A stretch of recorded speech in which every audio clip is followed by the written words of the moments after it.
வாங்கின இதெல்லாம்? இதுவா? இது பத்தியா? Nice design. இது பத்தியா? தாலி. இது மட்டும் இல்லடி, இங்க பாரு. ஜும்காஸ் எப்படி இருக்கு? இப்போ நான் போட்டுருக்க ஜும்கா கூட அவங்ககிட்ட தான் வாங்கினேன். ஓ, எங்கிருந்து வாங்கின? இது இன்ஸ்டாகிராம்ல ரத்தி கிரியேஷன்ஸ்னு ஒரு பேஜ் இருக்குடி. என் ஃப்ரெண்டு தான் எனக்கு ரெஃபர் பண்ணான்.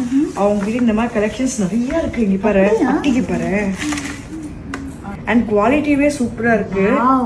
இப்போ ஆல்மோஸ்ட் நான் இந்த இயரிங்கை வந்துட்டு 3-4 ஷெடியூல யூஸ் பண்ணிட்டு இருப்பேன்னா, அண்ட் நான் வீட்டுக்கு போகும்போது கூட நான் ரிமூவ் பண்ண மாட்டேன். அப்படியே புதுசு மாதிரி இருக்கு பாரு.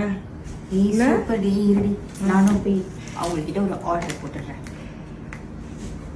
பேஜ் சொல்லு. ரத்தி கிரியேஷன்ஸ். என்ன பாக்குறீங்க? நீங்க என்ன வாங்கலையா? ரத்தி கிரியேஷன்ஸ் ட்ராக் பண்ற, போய் பாருங்க.